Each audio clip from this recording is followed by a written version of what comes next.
अवसर है जेपी जयंती। बलिया में हर साल बड़े ही अच्छे तरीके से यहाँ जेपी जयंती मनाई जाती है। लोकनायक जयप्रकाश नारायण जी की जयंती आज जयप्रकाश नगर से लगाए बलिया तक आयोजन होता है। इसमें कई तरह के आयोजन होते हैं। हमारे बीच में बात करें पूर्वांचल की, उत्तर प्रदेश की एक अलग नाम कमाने वाले पत्रकारिता जगत में, जिनकी एक अलग पहचान है, लंबे समय तक पत्रकारिता में एक अलग छाप रहा है, एक नाम रहा है।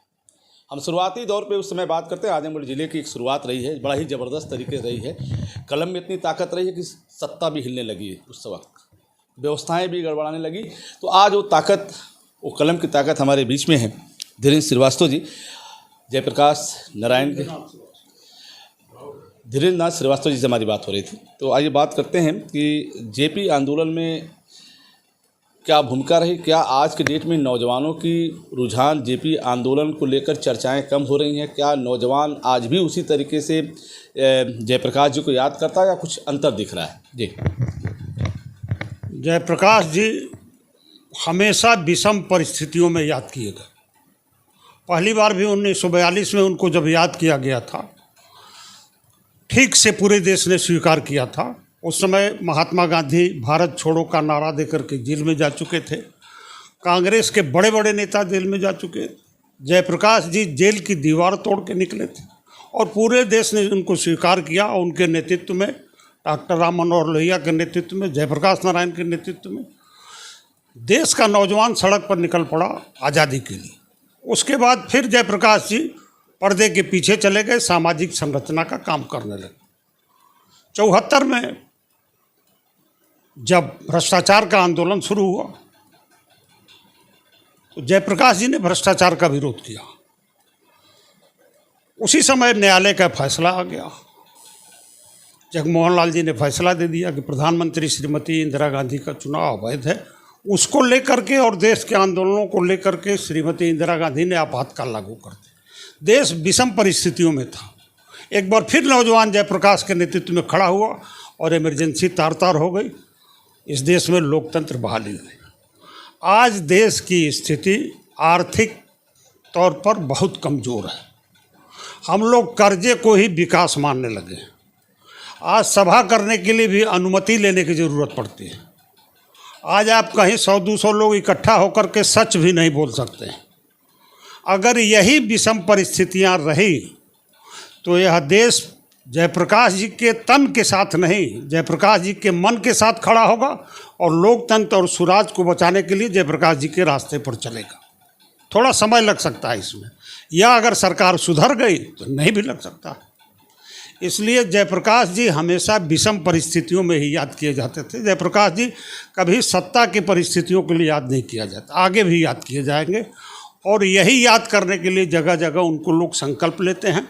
आज बलिया में भी संकल्प लिया गया है। किसी ने स्वदेशी का संकल्प लिया है, किसी ने उनके रास्ते पर चल कर के विकास करने का संकल्प लिया है।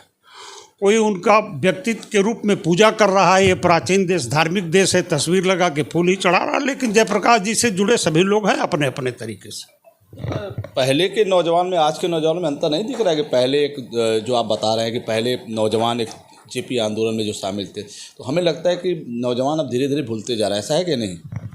आम तौर पर ये टिप्पणी होती है, जो पीढ़ी बुजुर्ग हो जाती है वो मानती है कि हमारी पीढ़ी बड़ा परिवर्तनकारी थी और आज वाली पीढ़ी जो है, ये सामान्य धारणा है। आज भी नौजवान वैचारिक है, आज भी नौजवान लोकतंत्र को पसंद करता है, आज भी नौजवान स्वतंत्र चाहता है। ये पीढ़ी की दृष्टि दोष है कि उसको लगता है कि आज का नौजवान कुछ कर नहीं रहा। जिन परिस्थितियों में, जैसे बचपन से आज के नौजवान पर जो बस्ते का बोझ लाद दिया जा रहा है, एक साथ कम से कम 3 भाषा पढ़ना पड़ता है, अंग्रेजी, हिंदी और घर में बोलने के लिए भोजपुरी। ये 3 पढ़ना जरूरी है। किसी अन्य मुल्क में जो बहुत आगे बढ़े हैं वहाँ एक भाषा से काम चलता है। तो बोझ जब नौजवान पर डालिएगा तो अपने बोझ को पहले कम करेगा। आपको लगेगा आपके लिए नहीं सोच रहा है। और अंग्रेजी भी कैसे पढ़ता है, वो पहले हिंदी में सोचता है, फिर मन ही मन ट्रांसलेट करता है, तब आपसे पढ़ता है। सर, आपने बताया कि देश की आर्थिक स्थिति बड़ी कमज़ोर होती जा रही है। तो आवश्यकता क्या है? कैसे देश पहले की तरह होगा? देश की आर्थिक स्थिति कोई आज नहीं कमज़ोर हो गई है। आज़ादी के बाद हम लोगों ने मान लिया था कि कर्ज लेकर के योजना बनाना, उसका उद्घाटन करना भी विकास है, उसके लिए भी विज्ञापन दिया जाता था। लेकिन पहले ये काम धीरे धीरे होता है। आर्थिक उदारीकरण के बाद इसको गौरव के रूप में परोसा जा रहा है कि कर्ज आप लिया है, कि जापान से कर्ज लाए, यहाँ से कर्ज लाए, फिर उसका विज्ञापन छपता है, उसको बताया जाता है कि बड़ा पुण्य काम कर रहा है। हम लोग गांव के लोग हैं, रोशन जी आप भी गांव के लोग हैं। कर्ज लेना खराब मानसिकता का परिचय है। पहले लोग कर्ज लेने को बहुत बड़ा अपमान मानते थे। ये प्रवृत्ति हमारी समाप्त हो गई। आज भी हमको मानना चाहिए कि कर्ज लेना अपमान है। कर्ज नहीं लेंगे, एक टाइम कम खाएंगे, जो लाल बहादुर शास्त्री ने किया था कि उपवास करेंगे लेकिन अमेरिका का गेहूं नहीं लेंगे। नहीं, जयप्रकाश जी के रास्ते पर कोई शासन कैसे चलेगा? जयप्रकाश जी अंकुश थे। जैसे एक साधु के रास्ते पर घर नहीं चल सकता है, शासन गृहस्थ जीवन है, उसका अपना तौर तरीका है। दिन में काम करना, रात को आराम करना, पत्नी के साथ घूमना, ये एक गृहस्थ का जीवन है। और एक साधु का जीवन है कि हमको कुछ नहीं चाहिए, सबको देश के चाहिए। तो जयप्रकाश जी की तुलना संतों की तुलना है। मतलब चंद्रशेखर जी तो कहते ही थे कि संत हैं, जो टकराएगा वो चूर चूर हो जाएगा, और शेष लोग गृहस्थ जीवन जी रहे हैं। तो गृहस्थ जीवन से इतनी उम्मीद मत करिए कि गृहस्थी ही समाप्त हो जाए। आज के आयोजन है बलिया के क्रांति मैदान में आप शामिल हैं, तो बलिया में जिस तरीके से आंदोलन की बात होती है, 1942 की बात होती है, तो उस परिवर्तन दिखता है उसी तरीके से आज भी दिख रहा है? बलिया मैं 74 से आता जाता रहा हूँ।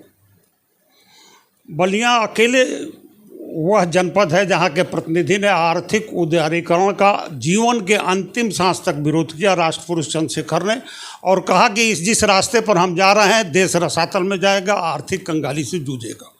उन्होंने एक दो बार नहीं, लोकसभा में भी कहा और 10-12 देशों का उदाहरण दिया कि जिन जिन देशों में विश्व बैंक की ये व्यवस्था गई है वो देश बर्बाद हो गए हैं। हम लोग को ये सोचना चाहिए। बलिया से उम्मीद है कि फिर कोई चंद्रशेखर, फिर कोई जयप्रकाश नारायण निकलेगा और इस देश को आर्थिक उदारीकरण के रास्ते से आर्थिक गुलामी की तरफ जा रहे हो इस देश को बचाएगा। या हो सकता है बलिया का कॉमन नौजवान निकले। इसी उम्मीद से हम लोग बलिया आते हैं कि कोई रास्ता यहाँ से निकलेगा। अच्छा, आज के कार्यक्रम के मुख्य वक्ता हैं, क्या संदेश होगा आज के लोगों को?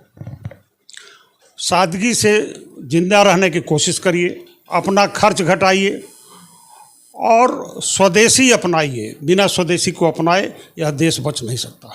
और जयप्रकाश जी का केवल एक मंत्र मानना है, तो ये मानिए कि स्वदेशी के रास्ते पर चलना है, जो चंद्रशेखर जी अंतिम समय तक अपने जीवन के चाह रहे थे। तो आप धीरेन्द्र नाथ श्रीवास्तव जी को सुन रहे थे कि आज जो आवश्यकताएं हैं वो कैसे पूरी होंगी, उसको लेकर आज उनका वक्तव्य सुनेंगे आप टाउन हॉल के क्रांति मैदान में। काफ़ी बेहतर तरीके से आयोजन समिति ने इस कार्यक्रम को सजाया है, बेहतर किया है, जिसमें मुख्य वक्ता के रूप में आप हैं। फिर हम आपसे जुड़ेंगे, तब तक इतना ही। जुड़े हमसे बलिया आजकल से। मैं रोशन जायसवाल, नमस्कार।